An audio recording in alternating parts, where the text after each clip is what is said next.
Good morning, students. Welcome to Machine Integration Live Lectures.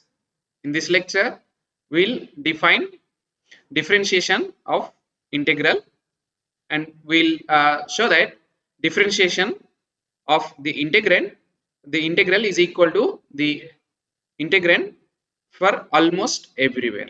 Okay. So we'll first define. So let f be an integrable function defined on the closed interval a comma b. Okay, then the indefinite integral, you can say capital F of this small f, okay, defined on a comma b is given by capital F of x is equal to from integration from a to x f of t dt. Okay, so how our capital F of x, which is nothing but this integral of small f. Okay, so f of x is nothing but capital F of x is defined as integration from a to that point x f of t dt. Remember, this f is integrable and a comma b means integration from a to b f of t dt is defined. Okay, so for every x we are taking integration is only from a to x, right? Is this definition clear? Yes. Now what we are going to show in this lecture is that our idea is going to show that this f dash of x, if you find differentiation of this one, then it should be equal to this small f almost everywhere. Okay, so we show by at least by end of this lecture, this f dash of x is equal to same as the integrand f of x almost everywhere. Okay, that is the main aim of this lecture. For that, we'll show some lemmas. We'll prove few results. The first one is that if you define f of x, that means this indefinite integral of f is continuous and it is of bounded variation. Okay, so result is let f be an integrable function on the closed interval a comma b, right?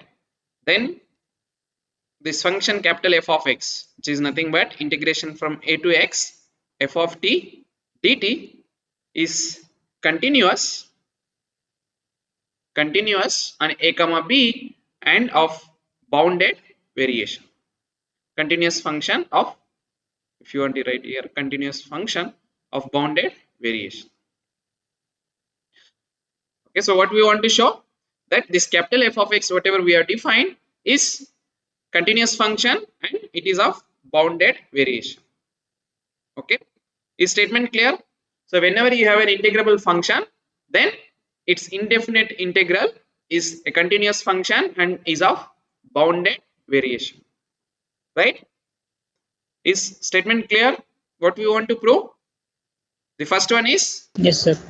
we want to show that this capital F is continuous and we will show that this capital F is of bounded variation. Okay, so to show anything is continuous, start with epsilon greater than 0 and we want to show that it is continuous at every point.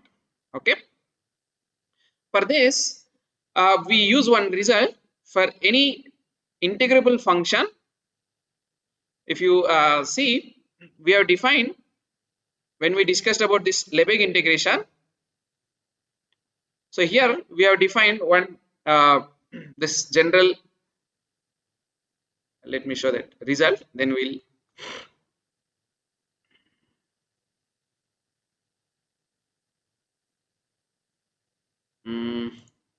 where is that? Is it here?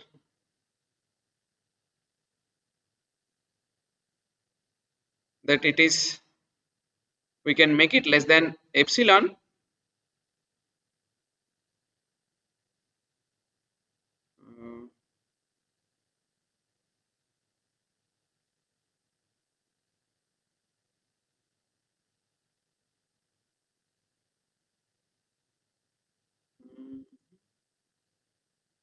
So we got, so what this result, we are going to use this result. What it says is that if we have, let f be a non-negative. Can you see this one?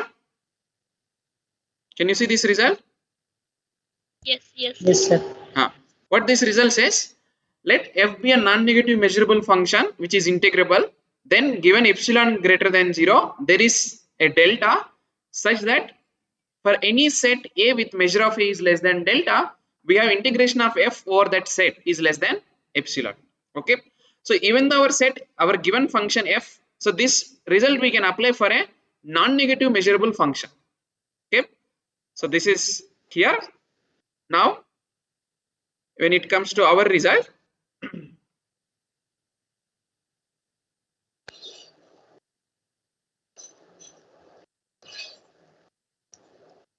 where is that? So now here this f is only integrable function. We don't know whether it is a non-negative function or not, but we know that since this f is integrable, this implies integration of f, this absolute value of f is also integrable. Okay, we have proved already this is integrable, right? Therefore, and we know it is greater than or equal to, this is non-negative, this absolute value of f is non-negative function, so we can apply that result for this modulus of f. Is that clear? So what we have here is integrable and mod f is non-negative, right? So we can apply for that result that for this epsilon, this implies there exists delta greater than 0 such that what we know, for all sets, of course they are subsets of a comma b, with whenever measure of a is less than delta, then what we have is integration over a, this mod f of t dt modulus. Okay, this is less than epsilon.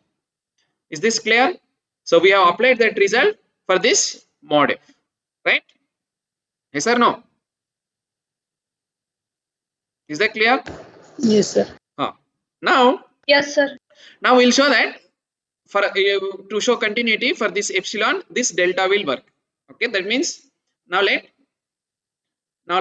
x comma y belongs to this interval, closed interval a comma b, such that this mod x minus y is less than delta. Then what we want to show that it is continuous. Huh? Epsilon greater than 0 we have taken, and there exists delta, we got a delta, and we have taken mod x minus y is less than delta. So to show it is continuous, we want to show that mod f of x, capital F of x minus capital F of y should be less than epsilon. Is this clear? Yes or no? Hmm? To show something is continuous, how you will prove? Whenever 2 points are less than delta, the distance, then we want to show that the images is less than epsilon, right? Yes. Now, without loss of generality, say suppose assume that x is less than y. Then you can talk about interval x comma y. Okay. So now, if we know some set capital A such that measure of A is less than delta, then we can apply this result, right? And we have here mod x minus y is less than delta. So can you guess what set we can take? So what set A we can take such that this condition is satisfied? Hmm? So that we can apply this. What set subset of a comma b we can take such a way that measure of a is less than delta? Hmm? Just think a second how we can relate these two is the question. How we can take a set such that measure of that say is less than delta, and we have here something like mod x minus y is less than delta. Hmm? This much time you take. Can you give a set whose measure or whose length is x minus y or y minus x? Huh?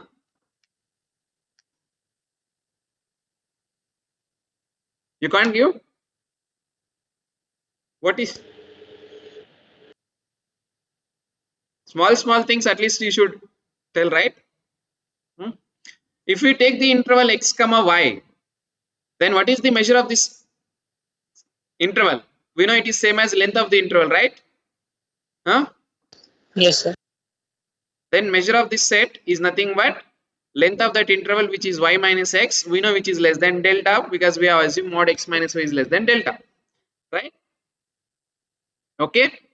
So therefore, by this result, integration of over this set A, which is A is nothing but x to y, right? So therefore, integration from x to y, mod f of t dt is less than epsilon. This much we know, right? Okay. Now we have to calculate mod capital F of x minus f of y. We want to show that this is less than epsilon. Okay. So by definition, how capital F of x is defined is integration of a to x f of t dt.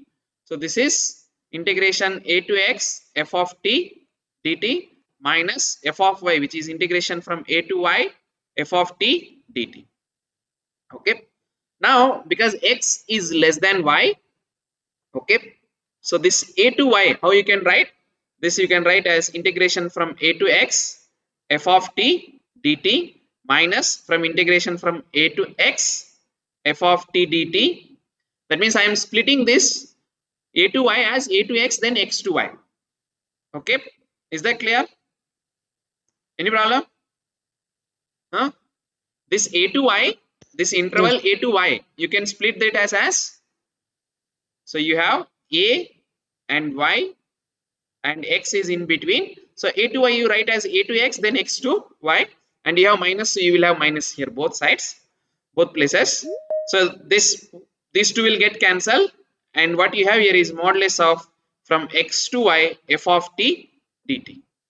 Okay, but we know the absolute value of integration is always less than or equal to integration of absolute value. Yes or no? Huh? Yes. But now by using this integration x to y mod f of t dt, so this is precisely less than epsilon. So therefore what we have proved is that whenever mod x minus y is less than delta, then we proved that mod f of x minus f of y is less than epsilon. That shows that f is actually continuous, right?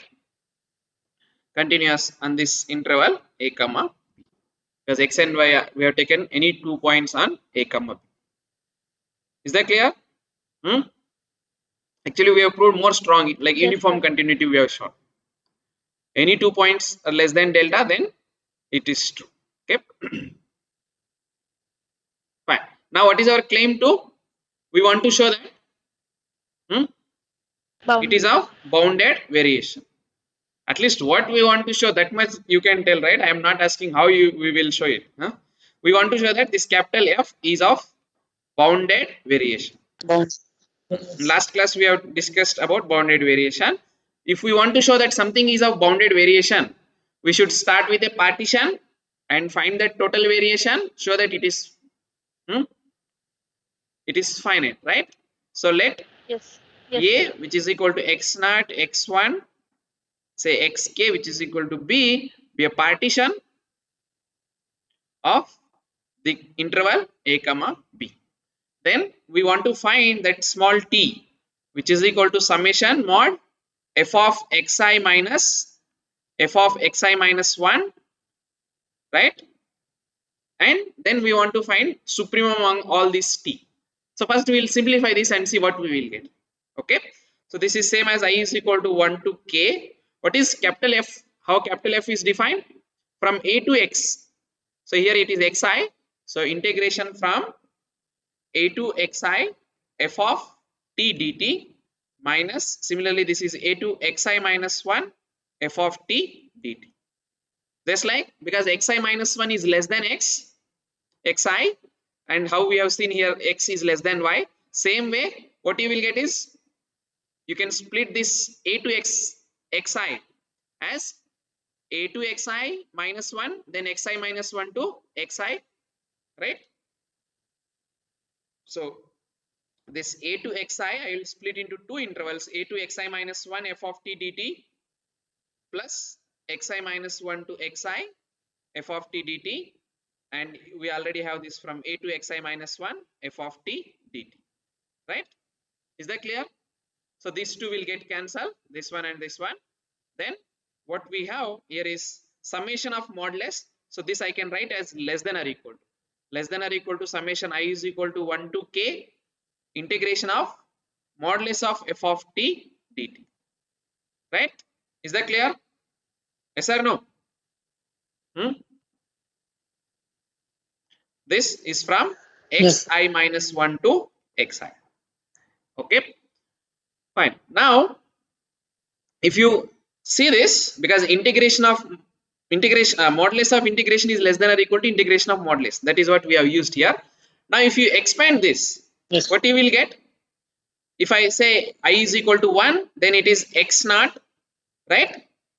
That is a to x1 mod f Yes. of t dt, right? Plus x when I is equal to 2, that is x1 to x2 mod f of t dt, plus and so on. Last one is the x k minus 1 to xk, which is b, right? But these are all. So if you take these two first, if you take these two, a to x1, then x1 to x2, so therefore this is same as what? A to x2. Yes or no? You can combine these Yes. two intervals Yes. and write as a to x2. Then that you simplify with third one, and x to x2 will be merged to x3 and so on. Are you following? So therefore this is same as what? Integration from a to b mod f of t dt. Are you following? Yes. Yes. Yes. Yes, sir. Hmm. So this middle values all will be submerged, and you will get from integration a to b f of t dt, right? So now you can see that it is not depending on this xi's in between xi's. So whatever partition you take, this will be always less than or equal to. So therefore what we have proved is that t is less than or equal to integration from a to b mod f of t dt. Okay, for all partitions. This implies the if you take supremum of t, which is capital T, this is less than or equal to also the same value f of t dt, but we know because it is mod f is integrable, this value is finite value. That shows that capital F is of bounded variation. Is that clear? Hmm? Yes or no? Yes or no? So Yes, sir. whatever Yes. partition you take, this x1 x2, it is not depending, this t is not depending on those partitions, because the right hand side whatever you are getting value, it is a fixed value not depending on those xi's. So even if you take supremum, it is less than or equal to this same value, but we know because mod f is integrable, this value is a finite value, right? That is about first lemma. Then we'll prove another useful result, which says that again let f be an integrable function defined on a comma b. Now if at all, if this integration from a to x, okay, f of t dt, if this is equal to 0, that means what we are saying, if the integration is equal to 0 for all x belongs to this closed interval a comma b, then this f of x should be equal to 0 almost everywhere. Is statement clear? Hmm? Integration of a to x f of t dt is equal to 0. If it is true for every x, then we will show that this f of x is actually equal to 0 almost everywhere, right? Yes. Okay. Now how we can show this?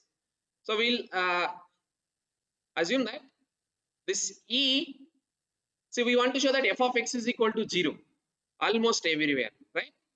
So take e is equal to x such that f of x is not equal to 0. So wherever f of x is not equal to 0, you collect that set, right? So we want to show that, now we have to show that measure of the set e is equal to 0. If we show that measure of e is 0, then f of x will become 0 almost everywhere. Is that clear? Because wherever it is not equal to 0, we are showing that measure of that set is 0. Are you following? Yes, Yes. sir. So this e we will take it as uh, so let e1 which is equal to x such that f of x is strictly greater than 0, and another set e2 as x such that f of x is less than strictly less than 0, right? Then one can observe that our e is same as disjoint union of e1 and e2, right? So it is enough if we show that measure of e1 and measure of e2 are 0. Is this clear? So therefore enough to show measure of e1 is equal to measure of e2 equal to 0. Is that clear? Now whatever proof we do it for e1, like f of x greater than 0, similar it is true for f of x less than 0. So we'll do it for this e1. Okay, so we'll show that measure of e1 is 0. Okay, right? So how we'll show that measure of e1 is equal to 0?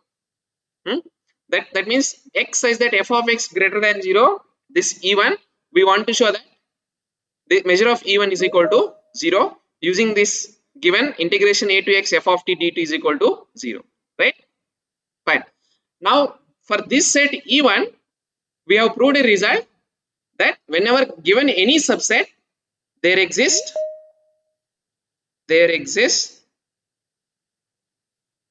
a closed set f, okay, contained in this e1 such that measure of e1, okay, or e1 minus f, if you want you can write measure of e1 minus f is less than epsilon, or this is measure of e1 minus measure of f is less than epsilon, so you can say that it is less than measure of f plus epsilon. Okay, that guarantees that measure of f is strictly greater than 0. Why? If at all measure of f is equal to 0, okay, then this measure of e1, right, measure of e1, what we will get is less than epsilon, and epsilon is arbitrary, right? So therefore what you will get is that measure of e1 is equal to 0 and we are done, right? So assume measure of e1 is greater than 0, then we get this. Let me repeat. So for any, so let's start with let epsilon greater than 0, then given any epsilon and given any set, there exists a closed set, okay, f contained in that set such that measure of e1 minus f is less than epsilon, or this we know is same as measure of e1 minus measure of f which is less than epsilon, so therefore measure of e1 is less than measure of f plus epsilon. Now from this, how you can say that measure of f is greater than 0? Since if measure of f is equal to 0, because it cannot be negative, so what we get is that measure of e1 is less than epsilon, right? But as epsilon is arbitrary, right, this implies we should get measure of e1 is equal to 0, right? So we are done, we don't need to prove anything. Okay, so assume that, say let epsilon greater than 0, because we want to show that m of e1 is 0, and suppose this measure of e1 is greater than 0, then we get it is a contradiction, right? So therefore measure of f has to be greater than 0. Is this clear? Why measure of f is greater than 0? By using this one. Okay, now we'll take a open set, let o which is equal to the open interval a comma b minus this set f. Okay, so from the open interval a comma b, you remove this closed set f, then you take that as o. Okay, it is a open set, then o is an open set. Okay, now one can observe that this because of integration from a to b, so since integration of a to b, f of t dt which is equal to 0. Why? Why integration of a to b f of t dt is equal to 0? Because this is true for every x in a comma b. So in particular, for x is equal to b, this is 0. Is this clear? Yes or no? Hmm? Are you there? Yes, sir. So therefore, Yes, the sir. integration over entire domain is 0, right? But this domain we can split into, implies this integration 0, which is equal to integration of a to b, that we can write as integration of f of t dt plus integration of o f of t dt, because f together with o, f union o is nothing but that interval a comma b, right? Okay, this implies the integration of f of t dt over o is equal to minus of integration of f of t dt over f, right? Now what we know, the measure of f is greater than 0 and our f of x is greater than 0 on this e1. Okay, we want to show that measure of e1 is 0, right? Therefore, since measure of f is greater than 0 and this f of x is greater than 0, this implies what we get here is this integration of f of t dt is strictly greater than 0, so therefore it has to be not equal to 0, right? This measure of f is greater than 0. This implies integration of f of t dt, okay, over o, which is minus of this one, so this is also not equal to 0. Okay. Okay. So is this step clear? Let me repeat. Integration a to b f of t dt is equal to 0. But this integration from a to b we can split as, because o is equal to this a comma b minus f. So the o union f is nothing but integration from a to this interval a comma b, right? So therefore this integration from a to b we can split as integration of f over f plus integration of f over o, right? So this sum of these two is 0, therefore it is equal to minus of this one. But we can observe that because measure of f is strictly greater than 0, right? What we get is integration of f of t, right, is also not equal to 0. It cannot be equal to 0, right? That means integration of f of t over o is also not equal to 0. But we'll see that integration of f over o is actually 0. Okay.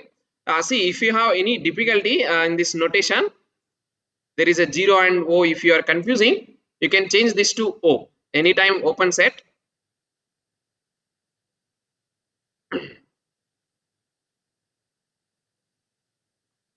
So this one, if you want, you can change it to o, because here 0 and o, if there is no confusion, it is fine.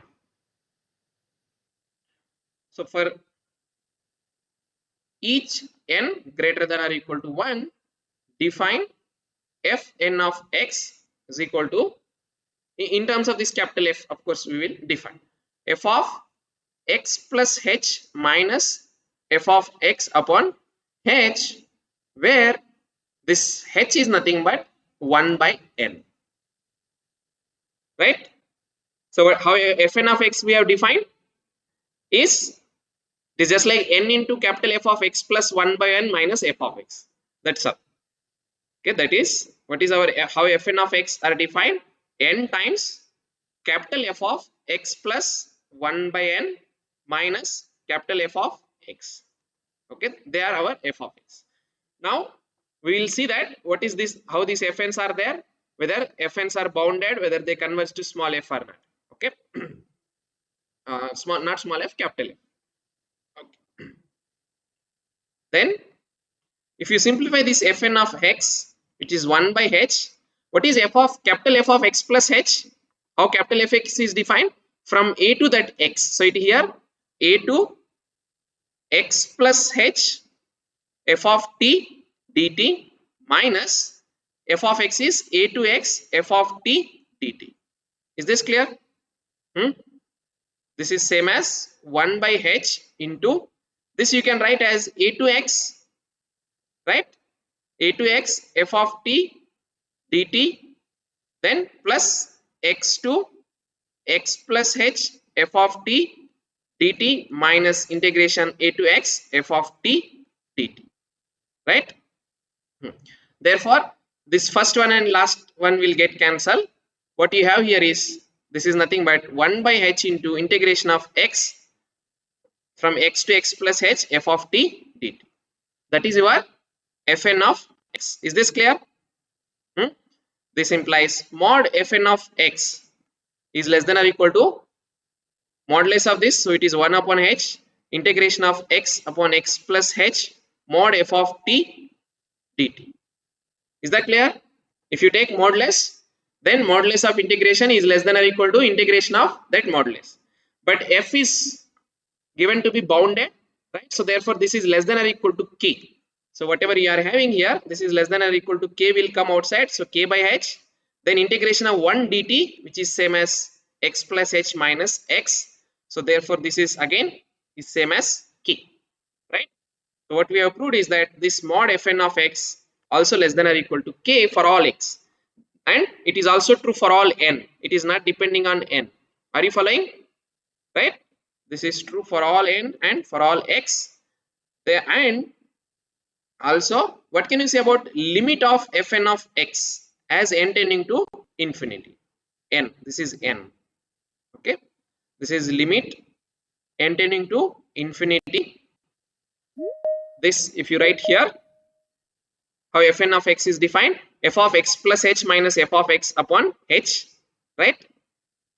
This is same as f of capital F, x plus h minus f of x upon h, where h is nothing but 1 by n. Now as if n tending to infinity and h is equal to 1 by n, then what can you say about h, where it tends to? If n tending to infinity, then h tends 1 by n tends to 0 or not? If n Yes. tends to infinity, then obviously 1 by n tends to 0. So therefore it h tends to 0. Capital F of x plus h minus f of x upon h. But what is this one? This is same as f dash of x. Is this clear? Are you following? This is by definition. Yes. Yes. So this is nothing but f dash of x almost everywhere, at least. Okay, because f dash exists almost everywhere. Okay, so that shows that your fn dash of your fn's, so therefore your fn's are uniformly bounded, and this fn's converges to f dash almost everywhere. Therefore we can apply, implies by bounded convergence theorem,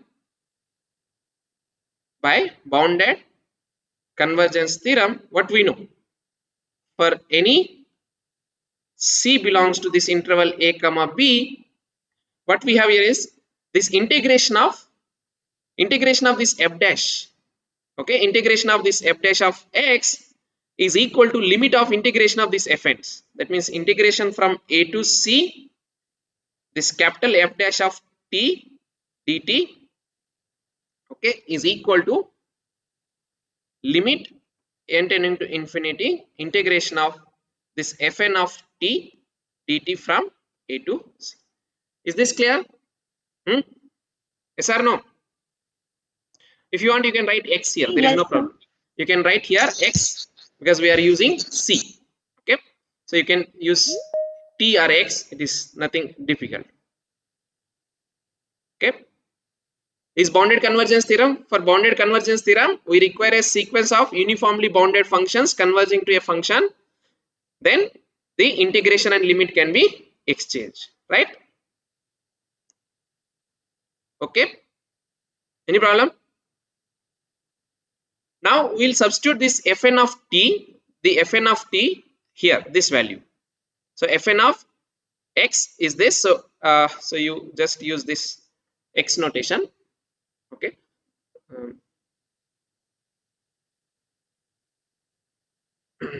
so here f dash of x, which is fn of x dx, right? Then so now if I substitute fn of x value, which is this 1 by h x times x into f of this x plus h, or we'll directly substitute this capital H value, f of x plus h minus f of x by h. Okay, so if you substitute that,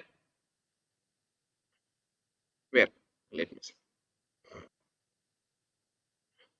So limit h tending to this, we will write limit, in place of writing n tending to infinity, h tends to 0, 1 by h integration from a to c, fn of x is nothing but f of x plus h minus f of x dx. Is this clear? Huh? Any problem? We have just substituted the value of fn of x, which is 1 by h f of x plus h minus f of x, right? Now again you can simplify this 1 by h, this a to c, okay, integration from a to c, f of x plus h dx minus integration from a to c, f of x dx, right? Now by changing this variable, how you can write? Say suppose x plus h is equal to, say, call it y, then dx is same as dy, but values will change here from a plus h to c plus h, capital F of y, or you write x dx. Is that clear? Differentiation, you know better than me, right? This we have only changed the notation. In place of x plus h we have written x here, then these limits will change from a plus h to c plus h. Are you following? Yes or no? If you are not following, you can ask me. Then again you can split this. How you can split? A plus h to c, then c to c plus h, right? Yes, sir. Yes or no? And so this a to c, somehow we should see a plus h to c plus h, right? This interval we will split, and somehow we should cancel with this. How we can cancel?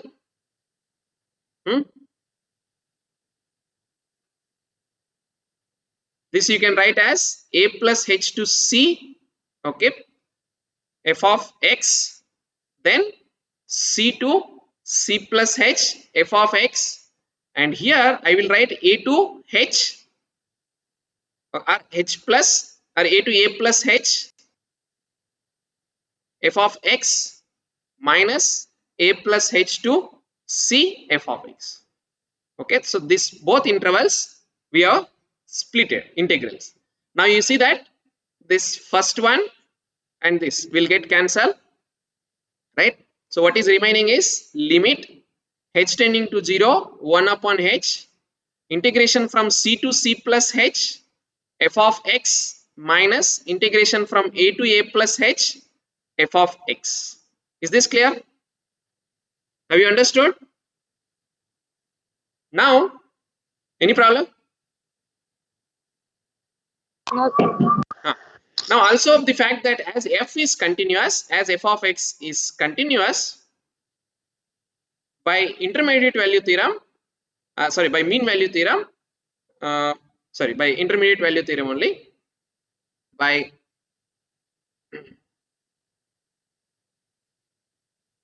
mean value, I'm sorry, by intermediate value theorem for integrals,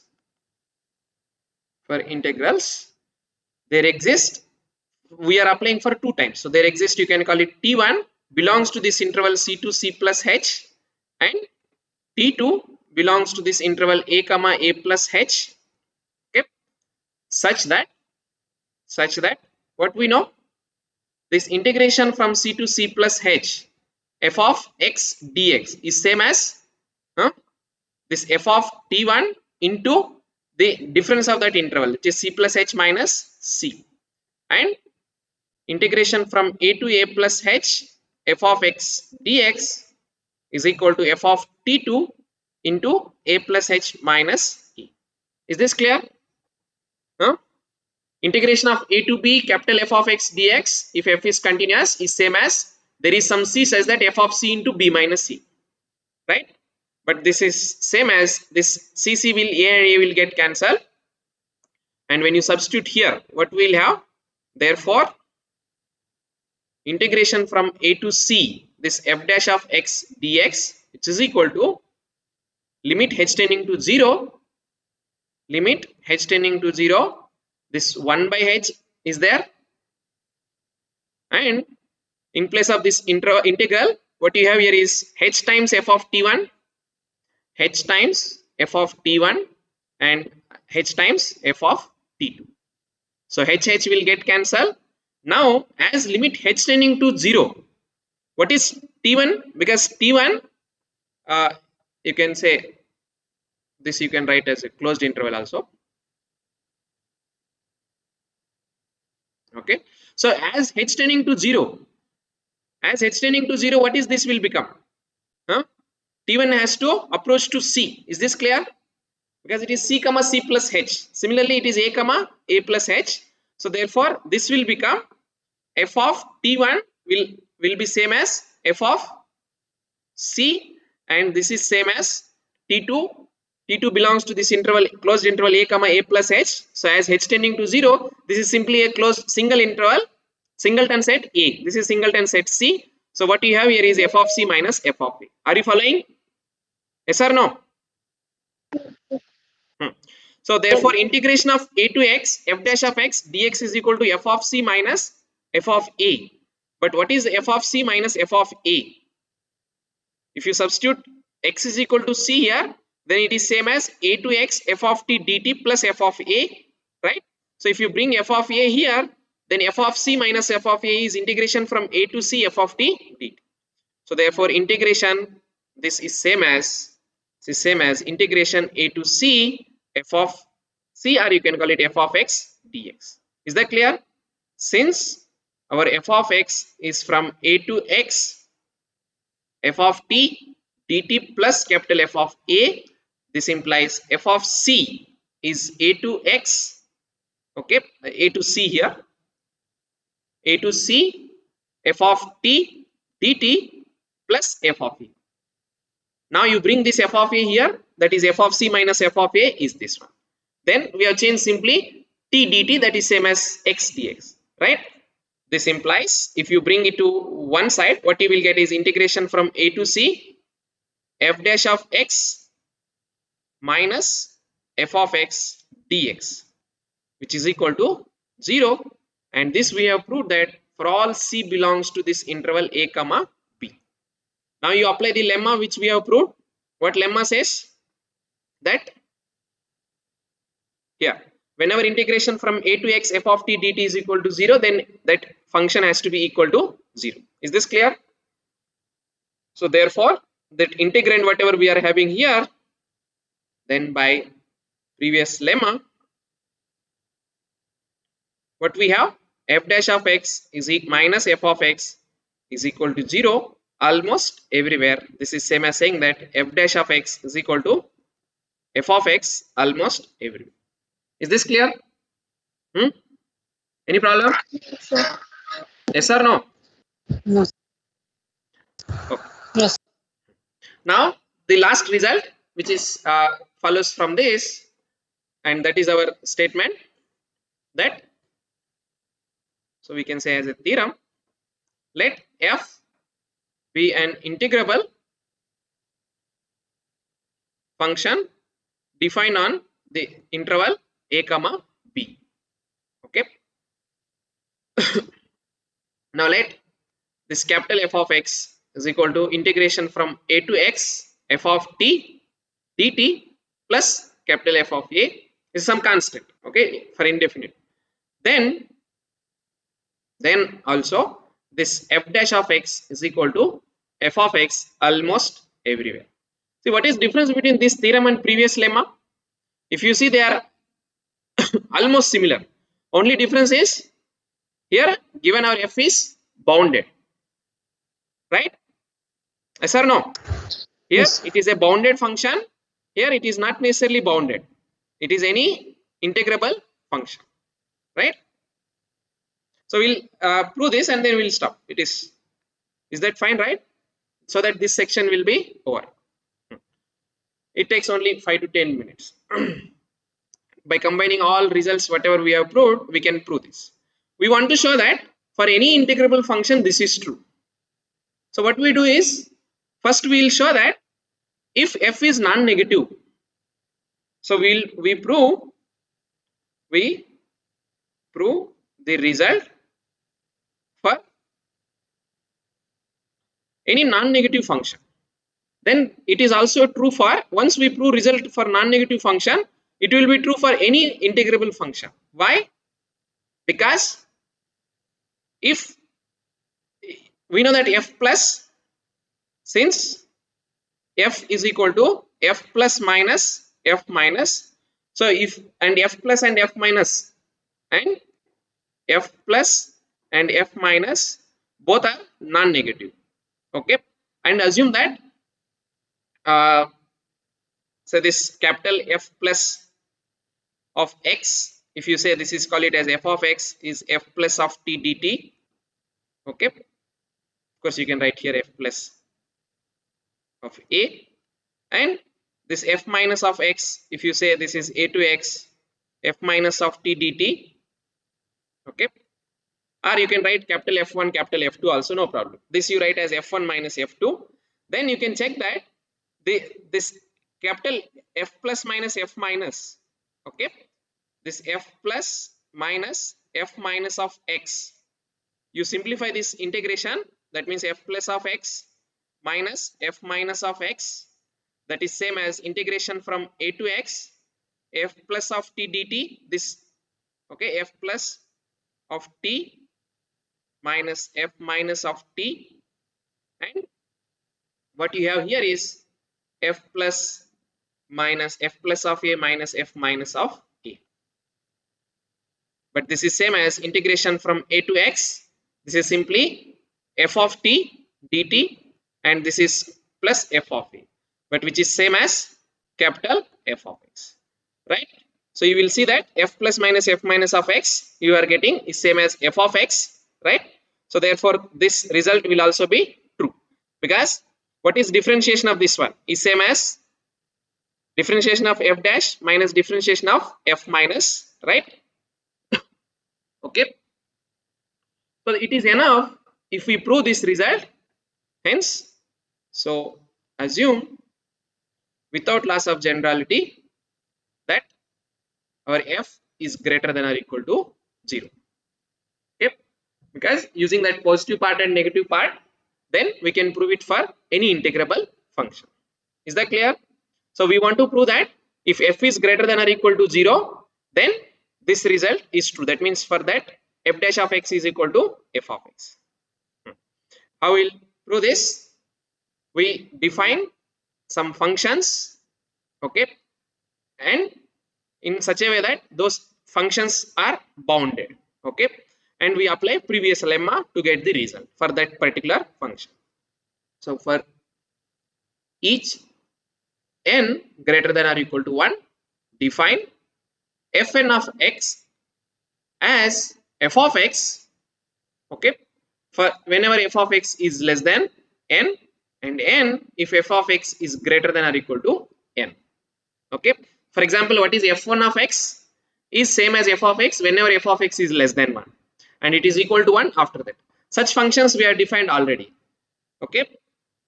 Then we can observe that these fn's are bounded. Why? Fn of x is either f of x, but f of x is less than n, or fn of x is equal to n. So what you will get is fn of x is less than or equal to n for every x, right? Yes or no? This implies fn's are bounded. Each fn of x is a bounded function. Okay, are you following? Yes or no? Yes. Also, you can observe that this fn of x is always, this fn of x is equal to f of x, right? If f of x is less than n, and fn of x is equal to n if f of x is greater than or equal to n. Okay, so what can you say about fn of x, whether it is less than n or not, less than f, whether fn of x is less than f of x, whether fn of x is always less than f of x or not, less than or equal to, say you can, fn of Yes. x is either equal to f of x or fn of x is n which is smaller than f of x. Is this clear? This implies your f of x minus fn of x is greater than or equal to 0. So you have a sequence here f minus fn which are non-negative functions, right? So now define this gn of x as integration from a to x this f minus fn of t dt. Okay, then we can observe that this gn what you have here is monotonically this gn of x whatever you are having for every n, it is a monotone function. Then gn of x is increasing. Why? Because it is greater than or equal to 0. So whenever x is less than y, whenever, since gn of x is less than or equal to gn of y for every x less than y, because this interval a to y, integration from a to y, you can write as integration from a to x plus x to y. So this is greater than or equal to 0, right? Each one is greater, this is greater than or equal to 0. So therefore this is bigger than this one. Are you following? Okay, so therefore this gn of x is a increasing sequence, right? And hence we have proved that whenever you have a monotone function, then differentiation exists almost everywhere. Okay, this implies gn dash of x exists almost everywhere. And not only that, because it is an increasing function, what we have here is it has to be this gn dash of x has to be greater than or equal to 0. Guys, if this, because it is an increasing function, when you find differentiation, it has to be greater than 0, right? Are you following? So we have defined gn of x in terms of this f minus fn's, and we have noticed that because f minus fn's are greater than or equal to 0, so this is just like integration means area under the curve. So whenever you increase the limits, that value will become more and more, right? Are you following? So therefore, Yes.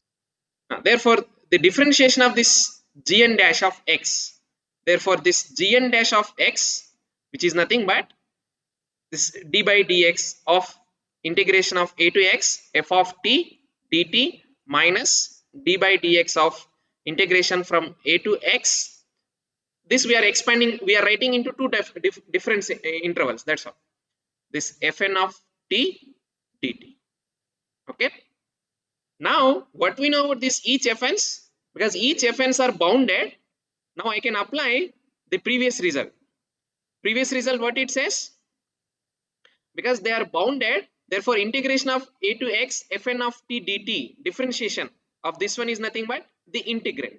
So this is nothing but d by dx of this integration of a to x f of t dt, right, minus this integration of the differentiation of this one is nothing but this, you will get fn of x almost everywhere. Are you following? Since fn's are bounded by previous lemma, we get that differentiation of the integral is nothing but integrand, whatever we are that integrand. Are you following? This implies, but what is d by dx of integration a to x f of t dt is nothing but simply f dash of x. F dash of x is equal to gn of x plus fn of x. This is true for almost everywhere. Are you following? Let me see here. This is f of x. So when you differentiate this, d by dx of f of x, which is f dash of x, is same as d by dx of integration a to x f of t dt. This is constant, so you get 0. It is true for almost everywhere, and we have written that. Are you following? Now, as gn of x, this gn dash of x is greater than or equal to 0, we get that this f dash of x is equal to fn of x. Are you following? Yes or no? It is true, right? Sorry, this not equal, they are not equal because it is bigger, because it is greater than or equal to 0. This is true for all n. So even if you take limit, so therefore f dash of x is also greater than or equal to limit fn of x as n tending to infinity, right? But what is limit n tending to infinity fn of x? Hmm? This functions as n tending to infinity, it is same as fn of x or not? Fn of x converges to f of x as n tending to infinity, right?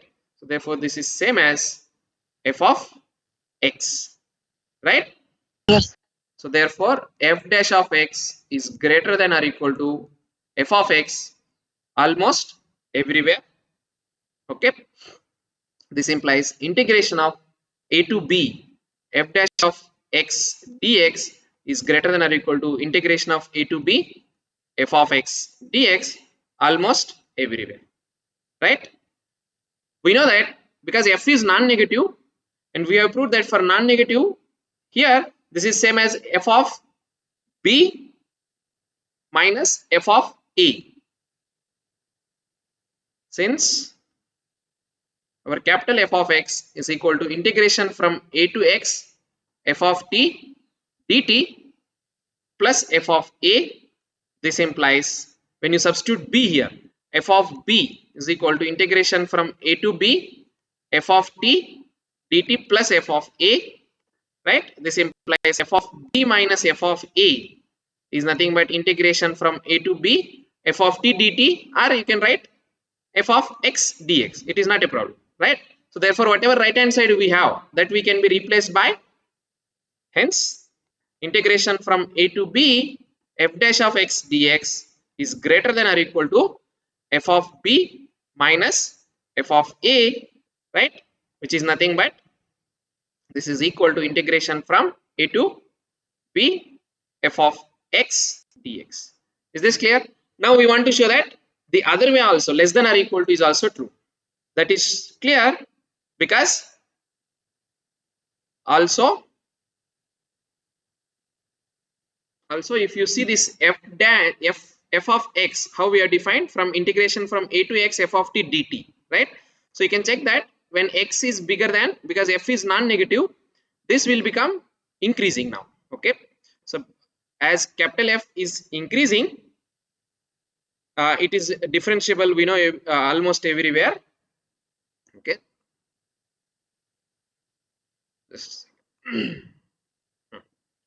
so therefore also integration of a to b f dash of x dx is less than or equal to capital F of b minus capital F of a. Why this is true? Let me show that result so that you will get differentiability of monotone function. So if you see differentiability of monotone function, whenever your function is monotone, then integration of a to b f dash of x is less than or equal to values evaluated at endpoints, right? Yes or no? Okay, so because this capital F, whatever we are having capital F, is also monotone here, so therefore we can apply here. Hence, so also integration of a to b f dash of x dx is less than or equal to f of b minus f of a, which is again equal to integration a to b f of x dx. And what is the reason?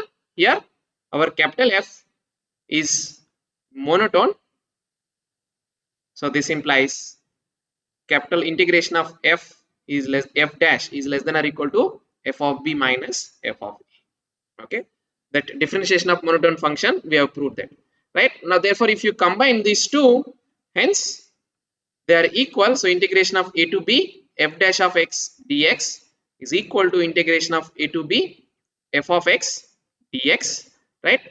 Again if you bring it this side, integration of a to b f dash of x minus f of x, okay, dx is equal to 0. But now as this f dash, okay, minus f of x uh, is greater than or equal to 0 here, because f dash of x is greater than or equal to f of x almost everywhere, right?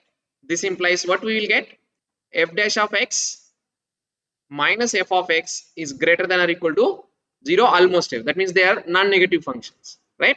So as f dash of x minus f of x is greater than or equal to 0, almost everywhere we get that this f dash of x and that integration is equal to 0, so it has to be equal to 0 only, right?